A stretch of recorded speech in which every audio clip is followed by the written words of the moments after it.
નમસ્કાર દર્શક મિત્રો, રિયલ સમાચારમાં આપનું સ્વાગત છે। સમાચારોની શરૂઆત કરતા પહેલા એક નજર કરીએ આજના મુખ્ય સમાચાર પર।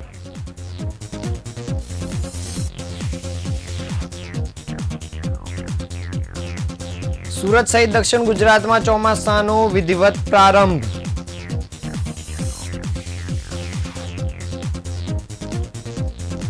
શહેરમાં વરસાદી પાલિકાની મોન્સૂન કામગીરીની પોલ ખોલી, પાણી ભરાતા લોકોને પડી મુશ્કેલી। નવસારીના દેવધા ડેમના 40 દરવાજા પૈકી 20 દરવાજા ખોલાતા અંબિકા નદી બે કાંઠે વહી। ગુનાખોરી પર અંકુશ મેળવવા સુરત પોલીસે 17 ઈસમોને પાસા હેઠળ જેલ ધકેલ્યા। લિંબાયતમાં અજાણ્યા અસામાજિક તત્વોનો તરખાટ, 2 વાહનોને આગ લગાડવામાં આવી।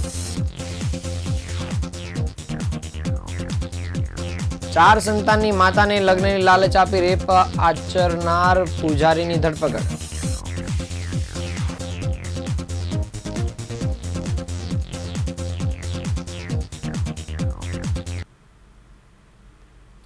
સમાચાર વિગતે જોઈએ। દક્ષિણ ગુજરાતમાં ખેડૂતો સહિતના લોકો જેની આતુરતાથી રાહ જોઈ રહ્યા હતા તે ચોમાસાનો વિધિવત શુભારંભ થયો છે।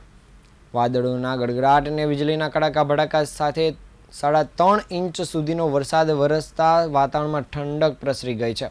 સૌથી વધુ સુરત જિલ્લાના ઉમરપાડામાં 4 કલાકમાં 3.5 ઇંચ અને ડાંગના આહવામાં 3 ઇંચ વરસાદ નોંધાયો છે। હવામાન વિભાગ દ્વારા 14મી અને 15મી જૂનથી વરસાદની પધરામણીની આગાહી કરવામાં આવી હતી। આગાહી વચ્ચે રવિવારે બપોરે સુરત શહેર અને જિલ્લામાં વાદળોના ગડગડાટ અને વીજળીના કડાકા ભડાકા સાથે મુશળધાર વરસાદ વરસ્યો હતો। જ્યારે બપોરે 2 થી સાંજના 6 વાગ્યા સુધી 4 કલાકમાં ઉમરપાડામાં 3.5 ઇંચ વરસાદ અને કામરેજમાં 1.75 ઇંચ વરસાદ તો માંગરોળમાં 1.5 ઇંચ તેમજ સુરત શહેરમાં 1 ઇંચ વરસાદ નોંધાયો હતો। તમામ તાલુકાઓમાં મેઘરાજા ઓછા વધતા પ્રમાણમાં વરસ્યા હતા।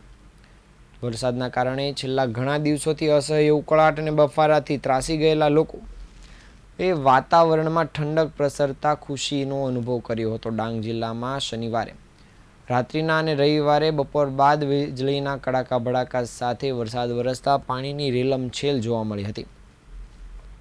જ્યારે નવસારી જિલ્લામાં છેલ્લા 22 કલાકમાં ખેર ગામમાં 1.2 ઇંચ, ગણદેવી ચીખલીમાં 1.5 ઇંચ અને જલાલપોરમાં માત્ર 8 મીમી વરસાદ નોંધાયો હતો। તાજેતરમાં જ કમોસમી વરસાદ બાદ પાછળ ઠેલવાયેલા ઉનાળા ડાંગરની કાપણી બાદ હવે ચોમાસું શરૂ થતાં ઉનાળુ ડાંગર અને પુરેટિયાને નુકસાન થયું છે।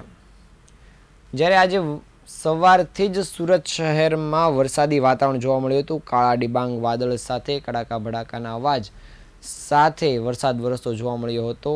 શહેરના જુદા જુદા વિસ્તારમાં વરસાદી વાતાવરણ રહેતા ઠંડક પ્રસરી ગઈ હતી। જ્યારે વહેલી સવારમાં જ વરસાદને કારણે ઓફિસે તેમજ સ્કૂલે જતા બાળકો અને ઓફિસે જતા લોકોને હાલાકીનો સામનો કરવો પડ્યો હતો। જ્યારે વરસાદને કારણે કેટલાક વિસ્તારમાં પાણી ભરાઈ જતા લોકોએ હાલાકી ભોગવી હતી। હવામાન વિભાગની આગાહી મુજબ રાજ્યમાં આજે અમરેલી, ભાવનગર, ભરૂચ, સુરત, તાપી, ડાંગ, નવસારી સહિતના જિલ્લામાં ભારેથી અતિભારે વરસાદને લઈને ઓરેન્જ એલર્ટ જાહેર કરાયું હતું। જ્યારે 17મી જૂને ભાવનગરમાં ઓરેન્જ એલર્ટ જાહેર કરાયું છે। જ્યારે કચ્છ, મોરબી, સુરેન્દ્રનગર, રાજકોટ, જામનગર, ભરૂચ, તાપી, સુરત, નવસારી, ડાંગ, વલસાડ જિલ્લામાં ભારે વરસાદને લઈને હવામાન વિભાગે યલો એલર્ટ જાહેર કર્યું છે।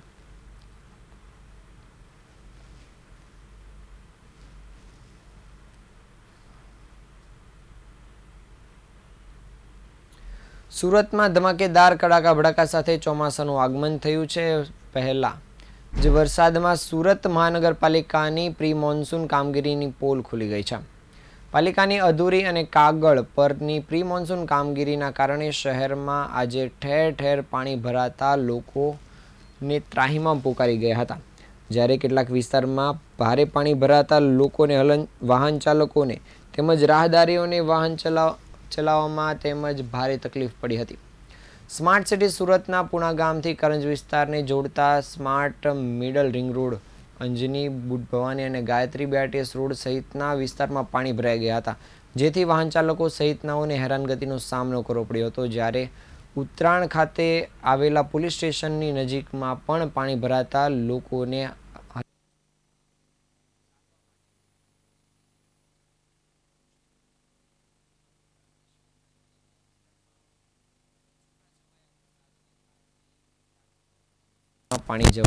પાણી ભરાઈ જવાની સ્થિતિ ઊભી થઈ હતી.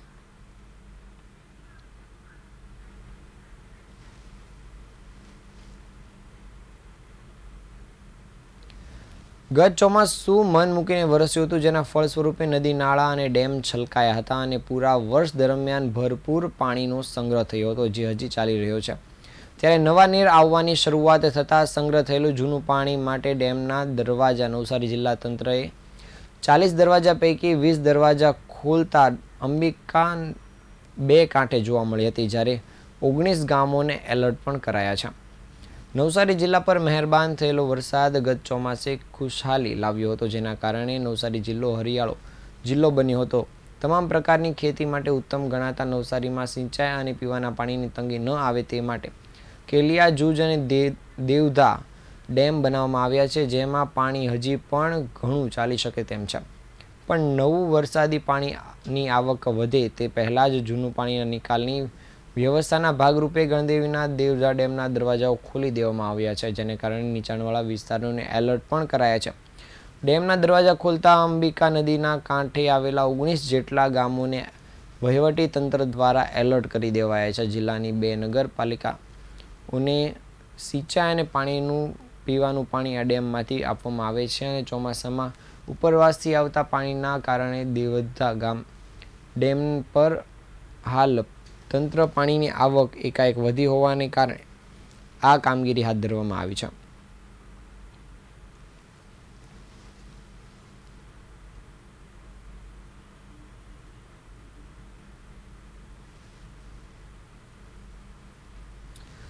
સુરતમાં કાયદો અને વ્યવસ્થાની સ્થિતિ જાળવવા માટે સુરત પોલીસે વધુ એક મહત્વનું પગલું હાથ ધર્યું છે. શહેરના પોલીસ કમિશનર અનુપમસિંહ ગહેલોતની આગેવાની હેઠળ છેલ્લા 4 દિવસમાં શહેરના વિવિધ વિસ્તારમાંથી 17 જેટલા ગુનાહિત ઇતિહાસ ધરાવતા ઇસમોને પાસા હેઠળ અટકાયતમાં લઈ રાજ્યની અલગ અલગ જેલોમાં મોકલી દેવામાં આવ્યા છે.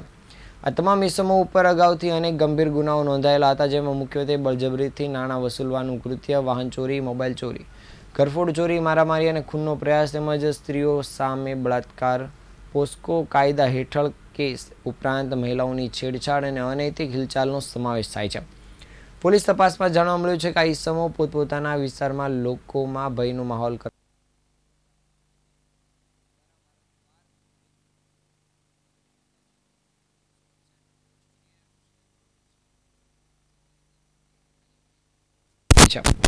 પોલીસે તમામ આરોપીઓને પકડીને ગુજરાતની જુદી જુદી જેલમાં મોકલી આપ્યા છે, જેથી તેઓ એકબીજાની સાથે સંપર્કમાં ન આવી શકે અને અન્ય ગુનાઓનું જાળું ફરીથી તૈયાર ન કરી શકે. પોલીસ કમિશનર અનુપમસિંહ ગહેલોતે જણાવ્યું હતું કે શહેરમાં શાંતિ અને કાયદો જળવાય તે પોલીસની ફરજમાં આવે છે. ગુનાહિત પ્રવૃત્તિઓમાં સામેલ લોકો સામે કડક પગલાં લેવામાં આવશે અને કોઈપણ રીતે શાંતિભંગ ન થાય તે માટે પોલીસ ચાંપતી નજર રાખી રહી છે.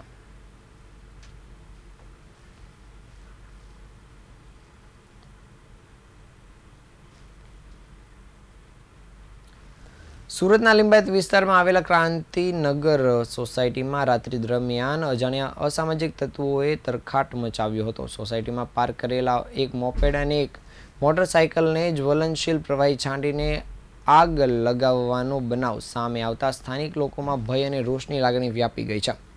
જ્યારે આ મામલે લિંબાયત પોલીસને ફરિયાદ કરવામાં આવતા પોલીસ દ્વારા તપાસની કામગીરી પણ શરૂ કરાઈ છે.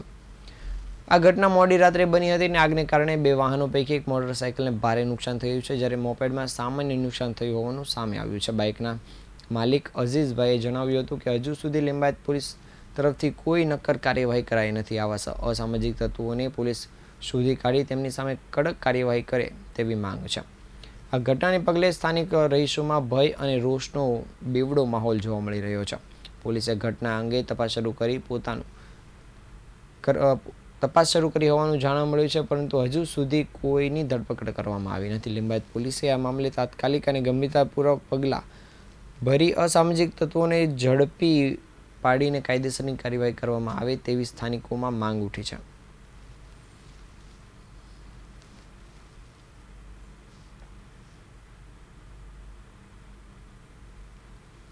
ચાર સંતાનોની માતાને પૂજારીએ પ્રેમજાળમાં ફસાવી લગ્ન કરવાની લાલચ આપી શારીરિક શોષણ કરીને તરછોડી મૂકી હતી. પૂજારીએ મહિના પહેલા અન્ય યુવતી જોડે લગ્ન કરી લીધા હતા અને આ અંગે પરિણીતાએ અઠવાલાઇન્સ પોલીસમાં ફરિયાદ આપી છે, જેના આધારે મંદિરના પૂજારી વિવેક કુમાર રહીસ્તની સામે રેપનો ગુનો દાખલ કરીને પોલીસે તેની ધરપકડ કરી છે. અગાઉ નાનપુરામાં રહેતી 37 વર્ષીય પરિણીતા નાનપુરાના એક મંદિરમાં સાફ સફાઈનું કામ કરતી હતી. તે વખતે મંદિરના પૂજારીએ તેને પ્રેમજાળમાં ફસાવી લગ્નની લાલચ આપી હતી. પૂજારીએ પરિણીતાને લગ્નની લાલચ આપી પહેલા મંદિરના પહેલા માળે રૂમમાં લઈ જઈ શારીરિક સંબંધ બાંધ્યો હતો અને પરિણીતાને પાંડેસર અને ઉધનાની હોટલમાં લઈ જઈ શારીરિક સંબંધ બાંધ્યા હતા. પૂજારીએ પરિણીતાને લગ્નની લાલચ આપી બાદમાં લગ્ન નહીં કરી અન્ય યુવતી જોડે લગ્ન કરી લીધા હતા. પૂજારીની ગંદી હરકતને કારણે તેને મંદિરમાંથી કાઢી મૂકવામાં આવ્યો હતો અને હાલમાં તે સિક્યુરિટી ગાર્ડ તરીકે પાંડેસરામાં નોકરી કરી રહ્યો છે. જ્યારે આ બાબતે પરિણીતાએ અથવા પોલીસ સ્ટેશનમાં ફરિયાદ આપતા પોલીસે પૂજારીની ધરપકડ કરી છે.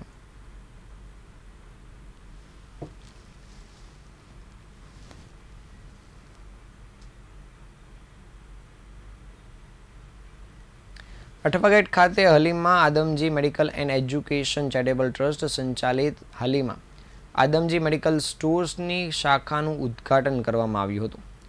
કેપી ગ્રુપના ફાઉન્ડર ફારૂકભાઈ પટેલના હસ્તે હલીમા આદમજી મેડિકલ સ્ટોરનું ઉદ્ઘાટન કરાયું હતું. આ પ્રસંગે મોટી સંખ્યામાં સ્નેહીજનો ઉપસ્થિત રહ્યા હતા. સુરત ઇસ્લામ યતીમખાના સોસાયટી અઠવાગેટ ખાતે આ કાર્યક્રમનું આયોજન કરવામાં આવ્યું હતું અને કાર્યક્રમમાં મોટી સંખ્યામાં સામાજિક અગ્રણીઓ ઉપસ્થિત રહ્યા હતા.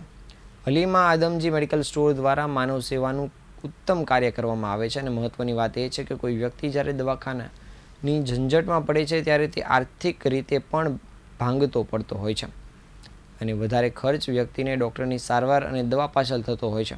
ત્યારે હલીમા આદમજી મેડિકલ દ્વારા લોકોને 20% લઈને 80% સુધીની દવાનું ડિસ્કાઉન્ટ આપવામાં આવે છે. આ સંસ્થાનો ઉદ્દેશ માત્ર સમાજ સેવાનો છે અને ખાસ કરીને હોસ્પિટલમાં એડમિટ થયેલા દર્દીઓને સૌથી વધુ ડિસ્કાઉન્ટ દવામાં આપવામાં આવે. ઉપરાંત દરેક સમાજના લોકો આ મેડિકલ સ્ટોર પરથી ડિસ્કાઉન્ટમાં દવા પણ મેળવી શકે છે.